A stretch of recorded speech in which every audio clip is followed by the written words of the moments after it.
What's up, woke family? It's Scott here from Woke Societies.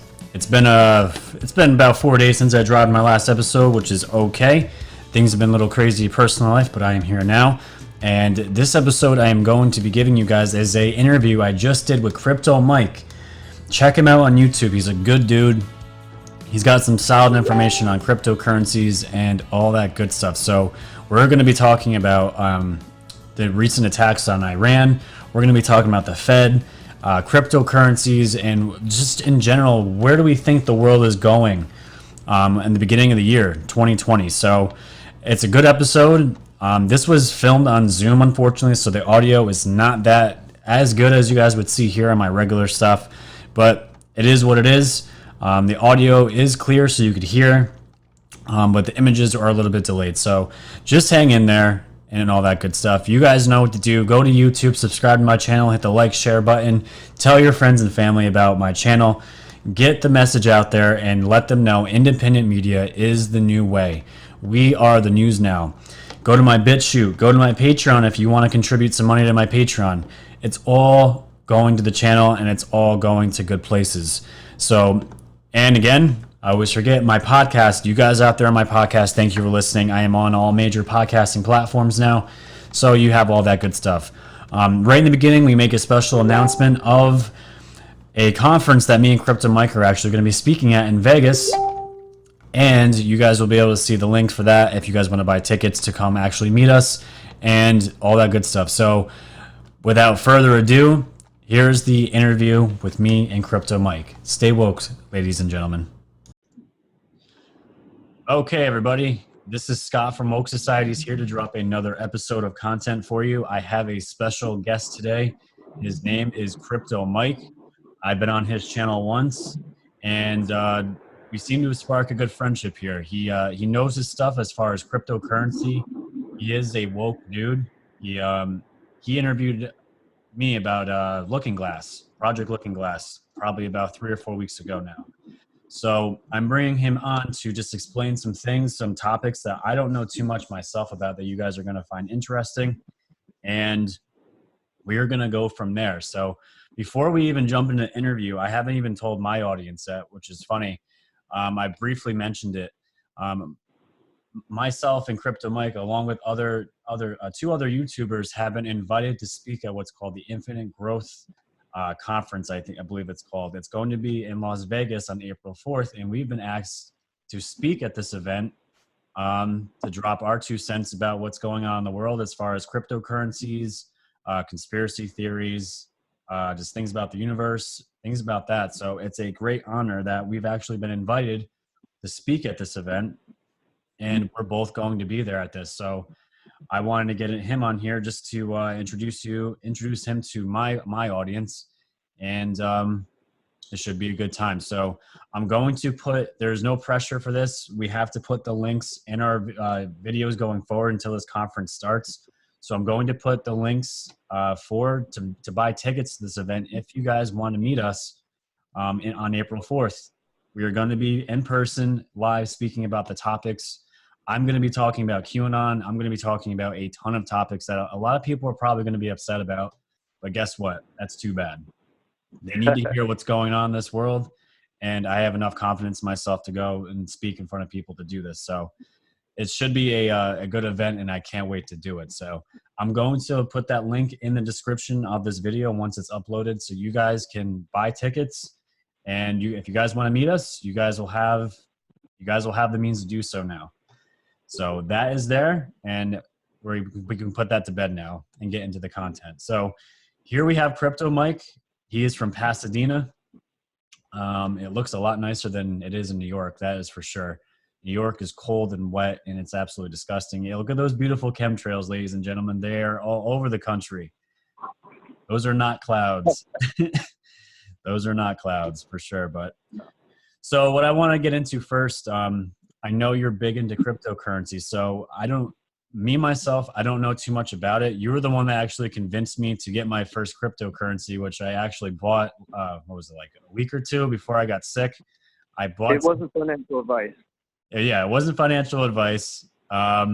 This is just, I want to make that clear. He is not going to solve your financial problems. for sure. But just hearing some stuff about some knowledge that he has dropped encouraged me to get into cryptocurrency, because I know for a fact a lot of my friends got into Bitcoin early on and they got screwed big time. So it kind of made me waver away from cryptocurrency. But I now have bought some XRP myself. It looks promising, but I brought in Mike to just kind of explain what cryptocurrency is and why big tech and other entities that reside over us want to suppress Bitcoin. And I'm going to leave Mike here on the floor to describe what he knows about it. All right. Hey, Scott. So you guys, I'm CryptoMike, and Scott, he had me on his show, and I'm much appreciative of it. And so, yeah, we are going to do the seminar April 4th in Vegas.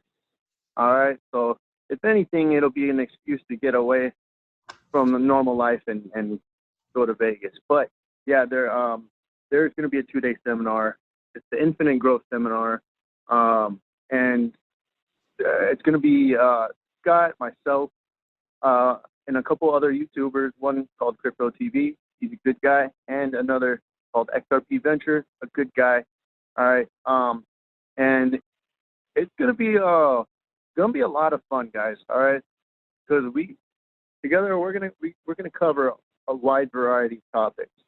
So we will start selling those tickets on our YouTube channels. Now, I heard you say that, okay, there's a lot of common misconceptions when it comes to cryptocurrency. And I'm on my channel, I like to, truth is the number one aspect of my channel that we always try to dig deep into. All right. I don't care if it makes me wrong in what I've said in the past. I don't care. I want the truth. I want the truth. If it goes against everything I was saying in the past, then bring it. I don't care. Okay. That's what I want. I want the truth. And so for that reason, I'll let you know that I know a lot of your friends, a lot of people think that Bitcoin screwed over a lot of people. But those people probably got in at the wrong time. That's the thing. And they probably didn't hold, So guess what kind of percentage gains you would have made if you bought Bitcoin on day one up till now? I have no idea. Probably a lot. Okay. The biggest mania in history happened in the last decade with Bitcoin. Bitcoin's up 9 million% since day one. So if you bought Bitcoin in the early days, none of those people are complaining, and most of them are not even on YouTube. They're off in CD or something. They're out doing their thing and really kind of just, they built their wealth. They did something good with their life, and now, they're doing what they want to do, Right. And that's when it comes down to it, what's life without, being happy, just doing what you want to do, So that's the main reason I got into cryptocurrency, because I see the promise, I see the opportunity in it. And so I know you'd like me to explain a little bit about my thoughts on crypto. So for any of your viewers who might not know much about it, it started off basically when we had that big Great Recession in 2008. Now, there's a lot of theories about how it started, but it did start by Satoshi Nakamoto, which a lot of people think it was, that's a group of people. Some people think it's one person. Some people think he's dead. Some people, because no one knows who he is, but he does hold the largest supply of Bitcoin in the world. Now, my theory is a little different than most people's. I think it was mostly probably created by the government. They seem to have their hand in a lot of these kind of things.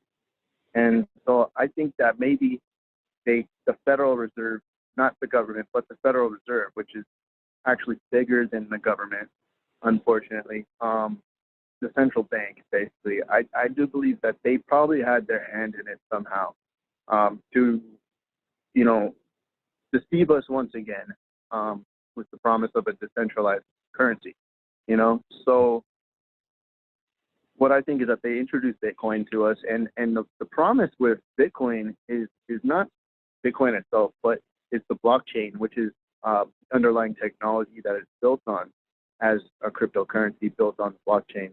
And the blockchain, what blockchain does is it decentralizes everything, and it's an immutable ledger that basically you have nodes all across the world, and they all know the same information. You don't have a central database like, say, Google. They have their central database, and they're the only ones who have it.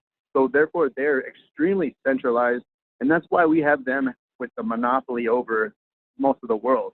You know, as far as search engines, YouTube, and stuff like that, we're using Google whether we like it or not. You know, to the point where it became a verb instead of a proper noun. You know, Google it. Right. You know, it's a very common saying now, and it's because it's a very centralized thing. And you know, you did a video. You did a video on the lawsuit against Google, Facebook, Neuralink, Elon Musk, Zuckerberg, and the creators of Google. And I did as well. And that is, and that's going to be crushed. No one's ever going to see it. It's not going to get in the news. But if you read, and you've read it, you read the complaints on the lawsuit. I don't remember exactly how many there were. There was like 21 or something like that. In the 20s, yeah, it was a lot. When I read it, it blew my mind, because I've been thinking these things, just not in a constructed manner and well written out manner like it is on the lawsuit. Now, what they're doing with AI is ridiculous, you know, but it all comes down to centralized, basically, monopoly that they have, where they're allowed to do this because they control everything. They control everything. Facebook controls everything. Now, when Facebook announced that they were going to launch a cryptocurrency called Libra, that implies that they are going to take 2 billion of their users and create a closed-in ecosystem of a cryptocurrency where it would make their users it would make it very easy for their users to buy and sell cryptocurrency and to use it throughout the Facebook platform. And government regulators and Congress, and they were at full attention when that was announced, because what that would mean is that they would take over as a world reserve currency, that they would be in competition with the US dollar. So that's what woke regulators up and governments up when it came to cryptocurrency. And that happened in 2018, I believe. Or was it beginning of 2019? It was a year or two ago. It was because I do remember seeing that, and this is before I was even woke at that moment, that a social program like Facebook or Google making their own currency, I'm like, this is next level stuff here as far as their power, because they already, like you said, they already have they have control over so much of the population already as far as the information on the population. If they have their own currency, who's going to stop them at that point? They're going to become more powerful than the governments that are supposedly supposed to be overseeing them, and it's not happening. So go ahead, continue. I have a conspiracy-minded type of approach to everything. So I almost think that, Libra, Facebook, they must have seen this coming. They must have seen this coming. It almost makes me think this was all a setup. Like I've said before, Bitcoin was most likely created by the government, or the Federal Reserve, or the bankers themselves, in the guise of something that's completely opposing of them, which is a decentralized currency, meaning it's the people's currency. People can transact between each other. They don't need a middleman, which is the central banks. We don't need the banks controlling us like they have been ever since 1913 when the Federal Reserve was created. Illegal created too. Yeah, I mean, it was created for the reason of control, population control. They wanted to firmly grasp, basically, they wanted to make us citizens debtors. And that's what we became in 1913 when the Federal Reserve was created. We became debtors automatically as citizens of the world, because the Federal Reserve is not just in America. It's basically the central bank, and I do believe that it's one of the branches of the Illuminati. Oh, it absolutely is. You see who's in control. I mean, you have Chase Bank, you have the Rothschilds, you've had multiple others, and like you said, it's not just the United States. A lot of these bankers are from foreign entities. You have the ones in Germany. It's a complete scam of the American people, to be honest. And like you said, it's automatically put us in a debt slavery system. And this is why I tell people all the time that Q talks about that. They say we have the gold, and gold will be the end of the Fed. And you see Trump all the time taking it. Trump, whether you hate him or you like him, he's going to take his shots, and he has taken multiple shots at the Fed, calling them out. Oh, yeah. And that's for a reason. And people don't even realize the Fed itself is completely illegal. It should have never been created. It's completely unconstitutional, and yet it was allowed. And that speaks to right there that if you don't think there's some shadow government that's controlling what you think the government is or the leaders of our world, you're completely wrong, because something like this would have never have happened otherwise. And that's why I say that, I say on my channel often, because it's a recurring theme that I want to drive to, my viewers, because we're in the middle of a revolution. This is definitely one of the most pivotal points in human history right now. I mean, people are so, it's kind of sad, and it's crazy. It's crazy. And I'm in California. You're in New York. Both of us, we're starting to wake up. I've been, just talking personally, I've been trying to wake up as much as I can, trying to dig for that truth, as much as I can, while others around me here in California, it seems, I don't know if it's just a California thing, if this is a Democratic, state, and I'm not sure if it's a Democratic thing. I think partially is, at least. But there's a lot of people here who are asleep, and they find comfort in it, and they see people who are trying to actually question life and reality as being completely nuts and conspiracy minded. And conspiracy, in the definition of the FBI, conspiracy is a what did they say about it? Conspiracy is like it's crazy. They want everyone to think that conspiracy is crazy. Right. When in reality, a majority of the conspiracy that QAnoners and other people too have been digging up and putting on YouTube, a majority of this conspiracy has been turning out to be true. And don't get me wrong, there's probably a lot of disinformation out there too that, and the thing is, I'm fine with that, because as long as we're starting to question reality, that's the first step, is being aware that reality is not exactly what it seems, No, man, it's definitely, living in New York and California probably isn't much different, to be honest. If supporting Trump out here, you're pretty much asking to be insulted verbally, and depending on who the person is, they have no problem putting hands on you, because I've seen it myself. It's pretty sad. And I live a couple hours away from the city, and to be honest, I do not want to go anywhere near New York City, because it's a cesspool. It's an absolute cesspool. But compared to when 2016 to now, it is changing. People's perceptions are changing. Even a lot of my liberal friends are questioning a lot of things that especially the media is saying now, because they see the onslaught of attacks on Trump and just in general, there's only one narrative they have, and they themselves are seeing that, and they're questioning things as well. So it's not definitely. I mean, I definitely would rather live in a different state.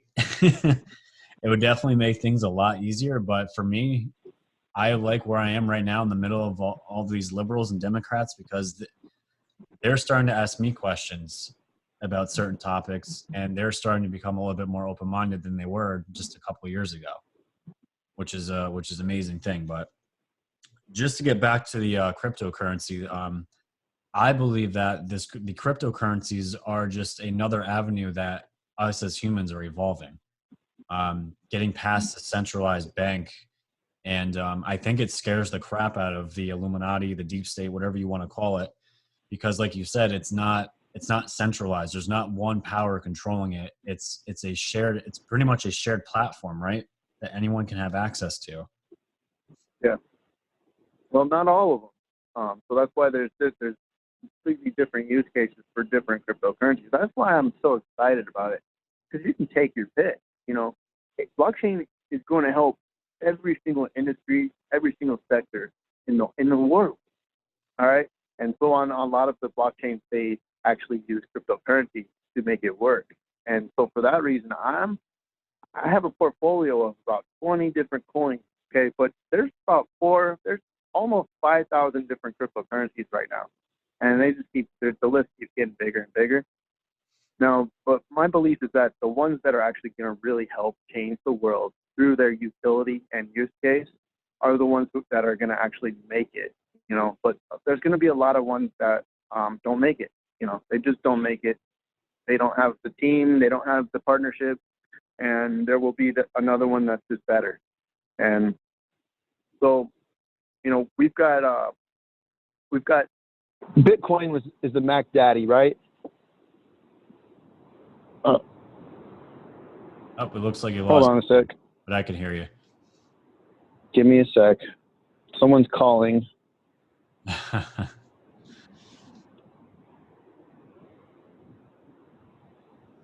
Okay, am I still there? Yep, you're good.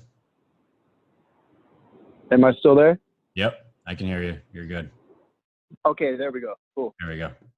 Someone was calling me. All right. It's all good. So,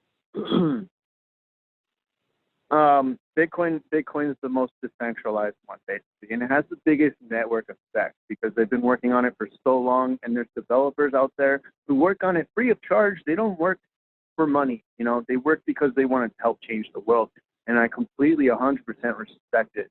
So for that reason, I'm not fully set on, Fed being the one that created it. I'm back and forth.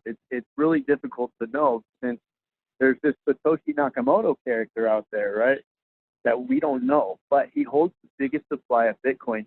And for that reason, I don't own Bitcoin, because that very reason, Bitcoin is actually somewhat centralized. We don't know who this Satoshi Nakamoto is, and we don't know what he's planning to do with this Bitcoin. We have no idea. He remains mysterious. He remains anonymous, and he's kept it that way since the beginning.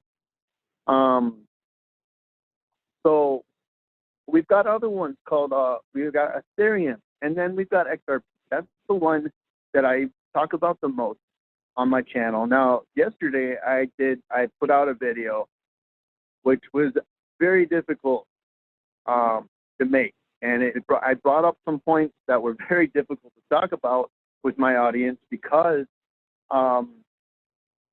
it kind of went the other way, from what I usually talk about. I usually talk about where I'm coming from with XRP is that I'm very certain XRP is going to be worth a lot of money in the near future, within the next few years, because they're building a global bridge system, cross-border payment remittances system. And they have partnerships with most of the large financial institutions. And so for that reason, a lot of people who are into cryptocurrency, they completely despise Ripple. I got the sweatshirt. They completely despise Ripple, which is the company, and the token they're using, which is XRP, because they work with banks. And the whole point of creating a cryptocurrency, a decentralized cryptocurrency, is to get away from banks and stop letting them have that control over us. Now, I am very optimistic for the price of XRP. And I do believe that it promises some of the best, if not the best, gains out of all the cryptocurrencies, solely because it handles all of the world's money being transferred around the world every day. You know, cross-border remittances. Now, there's other conspiracies. There's a couple different levels of, not, I wouldn't say conspiracy, but theories of what they might do with the XRP token, or a coin, actually, because a coin is there's a difference between coin and token. A coin is actually a blockchain cryptocurrency. It's built on a blockchain and it has a mainnet out. A token is built on another blockchain. So there's a lot of tokens built on Ethereum blockchain. There's over 2,000 of them. And most of the coins I hold are actually tokens built on Ethereum. It gets very complicated, but the more you kind of dive into it, the promise of like this is a very, like, we will never get an opportunity like this again, I believe, to make the kind of gains that people have been making in cryptocurrency. We probably have about a 5 or 6 year window from now till 2025 or so, to make the crazy amount of gains that we've been making and seeing in the cryptocurrency market, before the market gets too big and bloated and the gains are very much smaller and regulations take place around the world, and there aren't all these different cryptocurrencies. Right now, it's like, take your pick. Which one's going to be the best one? Right now, it's kind of like the Wild West, you're saying, right? The Wild Wild West? Yeah, right now. Yep. It's the Wild Wild West. That's why I'm hopping on it. I've been in the crypto market for 2 years now. It's been a down market. 2018 was all down. 2019 was sideways. 2020 is going to be a little, I think it's going to be up, maybe even more than a little. And then 2021 should be parabolic, okay? Because Bitcoin follows a trend. Every 4 years, it does this thing. It goes down 1 year, it goes sideways the next year, it goes up the next year, and it goes parabolic the year after. And it's been following the same trend since it's been out. Now, with that said, it's only been out for 10 years, so, it could change. But so far, it's been following the same exact cycle. So until that changes, until the trend breaks, I'm going to follow it, and, we'll see what happens. But the reason I talk about Bitcoin is because the whole market follows Bitcoin, unfortunately. But right. I do believe there will be a decoupling, because there are supply chain coins out there that are going to help with supply chain and logistics. The one I'm invested in is called VeChain.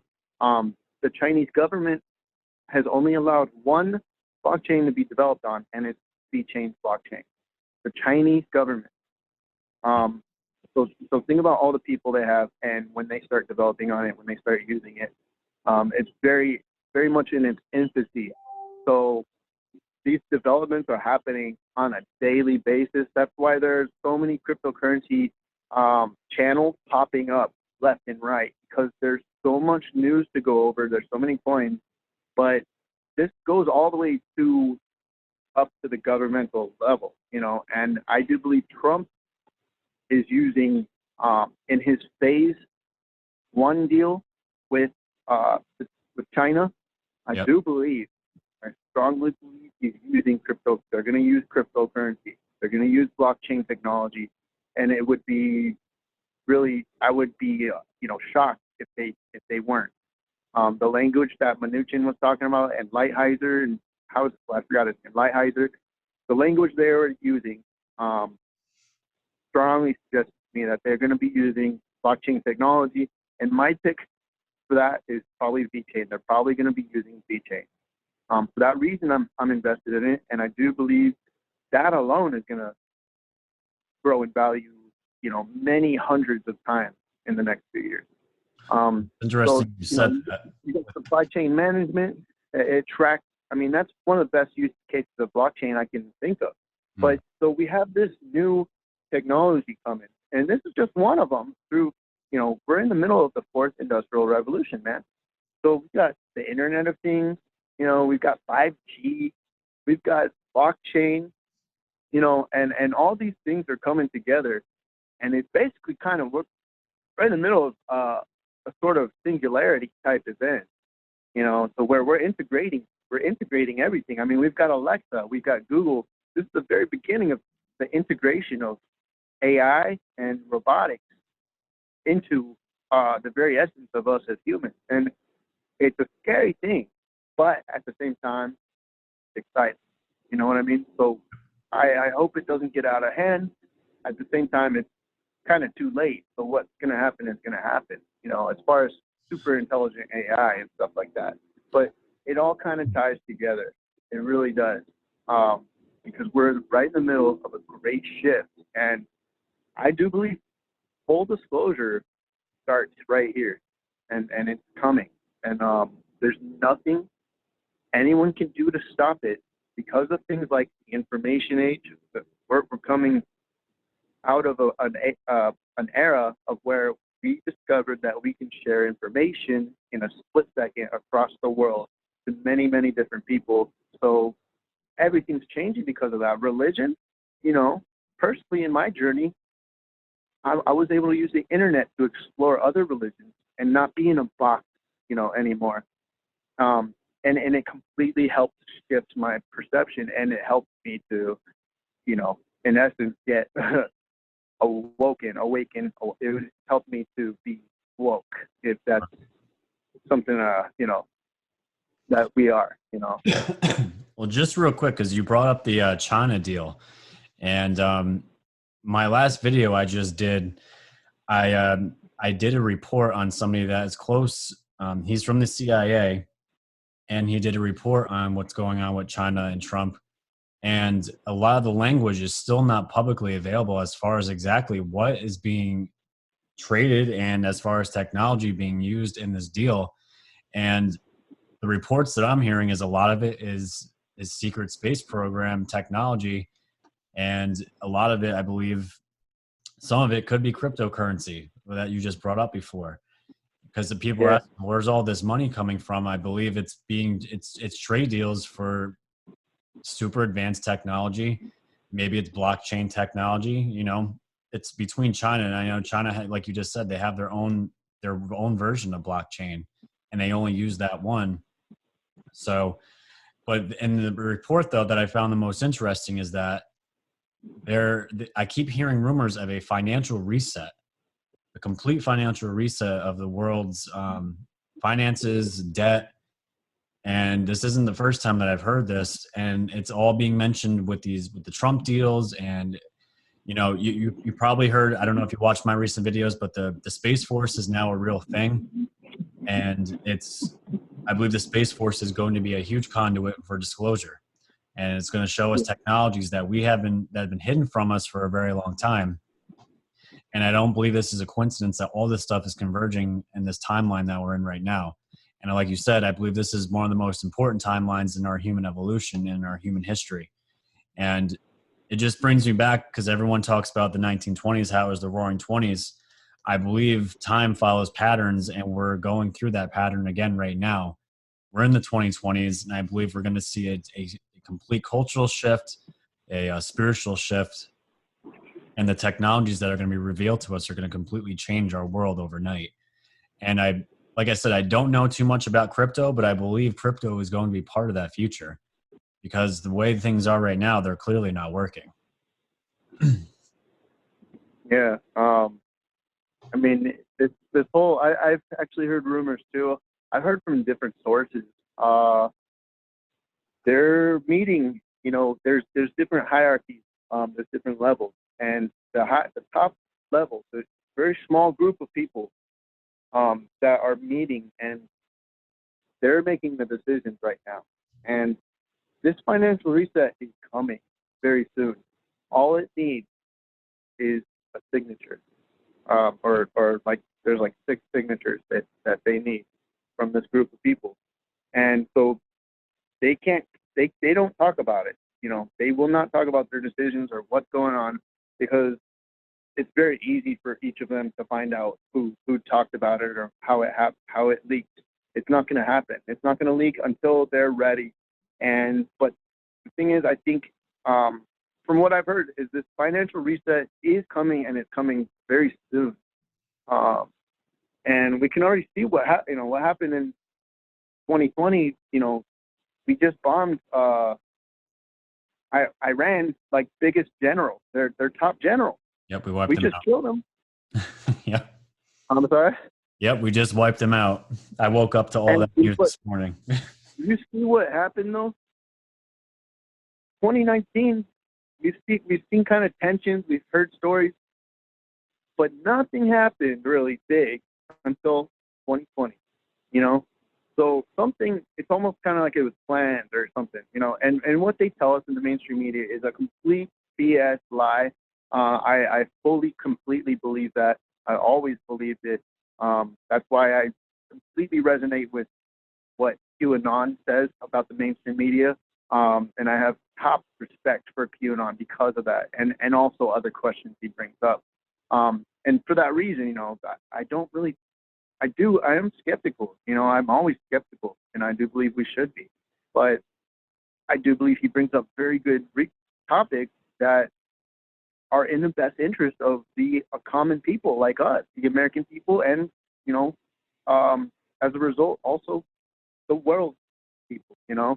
But he basically, the mainstream media is telling this lie about, you know, how, well, I guess the general, he's killed like 600 different troops or whatever, but, you know, what's really going on is they waited till 2020. This was all planned out. There's probably a lot of things that are going to trigger this year that they've been waiting for and setting up for, and especially when it comes to finance and economic reform and all that stuff. Because what they've been telling us, and it's, you know, part of the plan, is that the economy is doing great.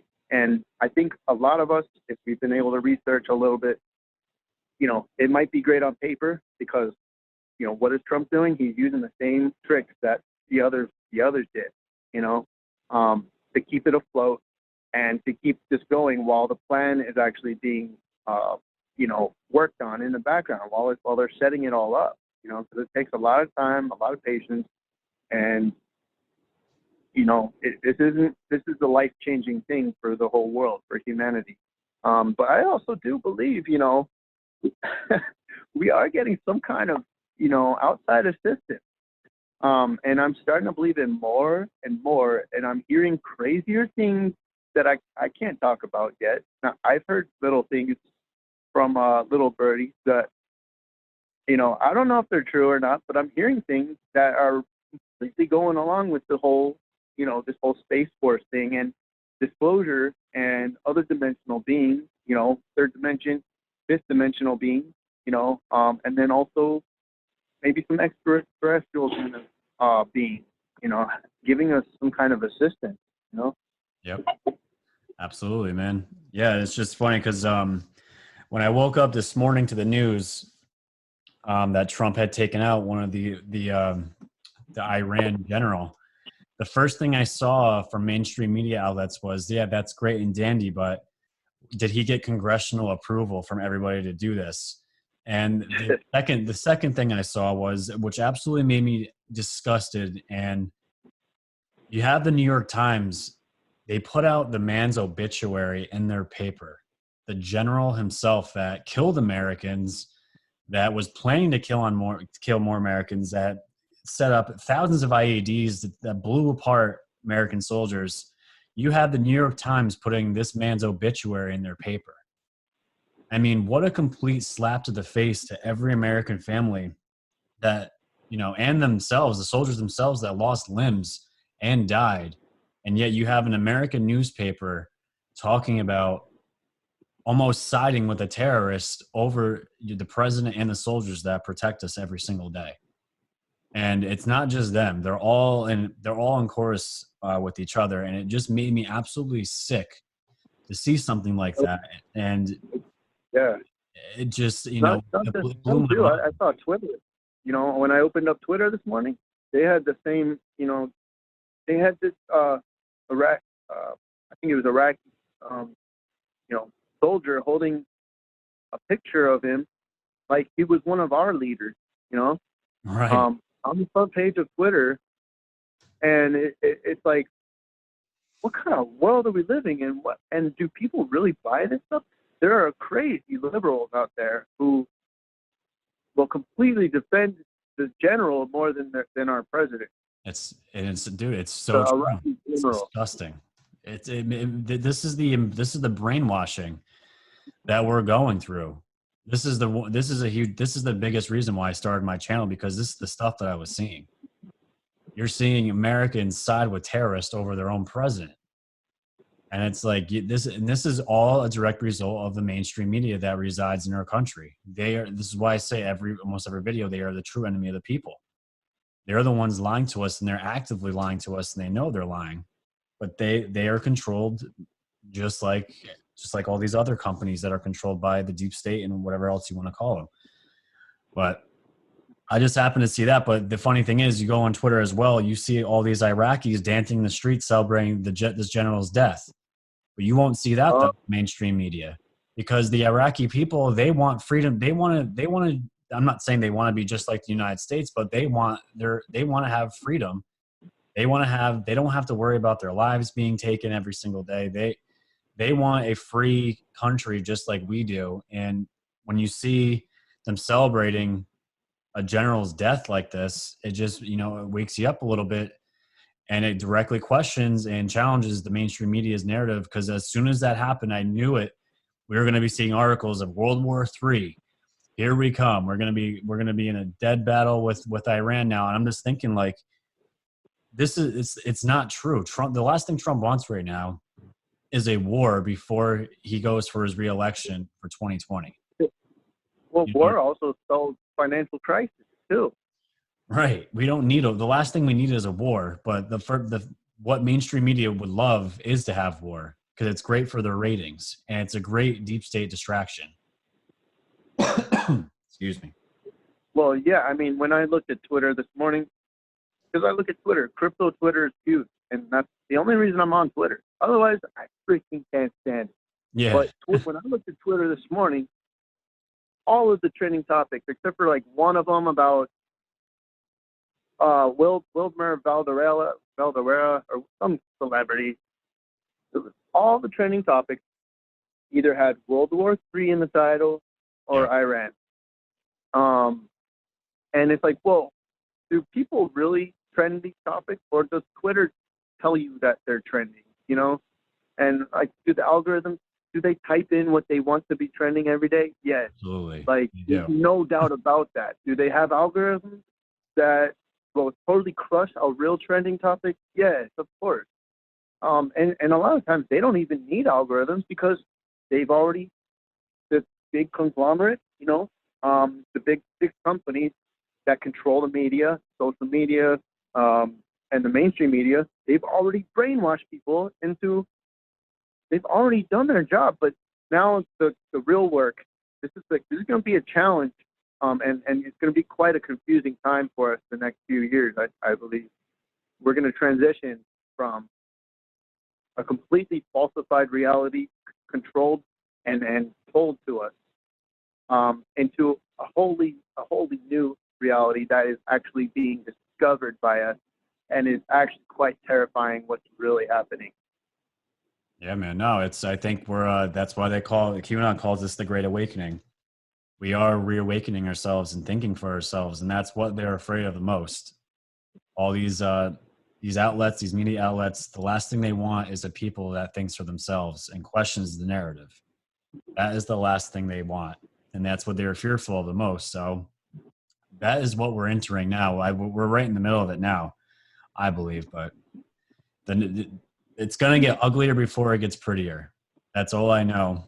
And if Trump's in office for another 4 years, I can't imagine what's going to happen in the next 4 years. It's going to be a lot of good things, but I believe it's going to be a lot of negative things that are going to be uprooted, and people are going to be shocked to see what's been hidden from us for so long. And I hopefully in the next 4 years, we're going to see a lot of this disclosure come out that we deserve to see. Yeah, I mean, we do. We really, truly do. We are not pieces of cargo, you know. Actually, we are. You know, I don't know if you saw my video yesterday, but technically, this world's controlled by a postmaster, and there's wars going on, shipping wars, and now there's banking wars. And basically, when we're born, they actually write the language that they use, and they use contracts like birth certificate to take control and to take basically possession of our lives, to take possession of us as if we're objects. And so I think hopefully that will change too. This whole admiralty maritime law thing, I mean, that's a whole nother subject. But when you get into that, I mean, you know, it's really, really, it's really sickening and it's scary. And but it also, you know, brings hope that all this great awakening, all these things that are happening really will change the world. And every time I question Trump and QAnon, I have to bring it back to, yeah, but why would he tell us the truth about mainstream media? Why would he be telling us the truth about all this stuff and bringing this to light? He was part of the establishment. He says it himself. He's against the deep state. He's bringing this stuff out to the open, and it's driving them nuts. And a part of me wants to say, oh, it's all written. It's all part of the skit. Like, no, I mean, when you dig deeper, you know, it's not. It's really this, because a lot of times people want to say it's different this time. This is different. You know, he's different. And because there's a lot of people out there who are like, Mike, it's all part of the script. You know, he's Rothschild controlled, and you know, I'm like, dude, this time it's different. There are way too many things coming together all at once that tell me this is actually different this time. You know, it really is a very extremely pivotal inflection point in human history. Absolutely. Well, man, I would love to get into those other topics at a different time. I've heard of those maritime laws before with the birth certificates, and it's I didn't watch your whole video, but I watched some of it. It was blowing my mind. And I can tell you right now, a lot of people that I know don't even know the information that you were talking about. So I would love to do another interview so we can talk about that stuff for sure, because you don't realize as soon as they're born, we are owned immediately. And it's scary stuff with how this system's set up right now. But we can definitely talk about that at a different time, because I got to get running out of here so I can watch my son. But I definitely appreciate you, man, taking the time to do an interview on my channel this time. You're going to be the first episode on for the new year for Woke Societies. So that's cool. All right. And we'll definitely have to do this more. I'm sure we'll be talking before April. There's some time in between there. So yeah, most definitely. I appreciate you coming on here. I'm going to put your YouTube channel in my description. I'll send all my followers over there so they can subscribe to you and all that stuff if they want more information on what you do and your awesome channel as well. So again, I thank you. Much gratitude for doing this with me today. Appreciate it. All right. No, thank you for inviting me, bro. It was a really fun conversation, man. And I mean, yeah, like you said, we could keep going on, and there's so much to talk about. And that's why, you know, people need to dig into this, listen to it. You don't have to believe it, but at least look into it a little, you know, find a reason not to believe it. Find reasons not to believe this stuff. Okay. Find proof, real proof that it's not true, you know, and then in your pursuit of that truth, you might open up all sorts of different doors that'll completely open your eyes. Absolutely. So thanks a lot. Thanks for having me. I appreciate it. All right, guys. We'll be seeing you hopefully this week with more content. So stay tuned and stay woke.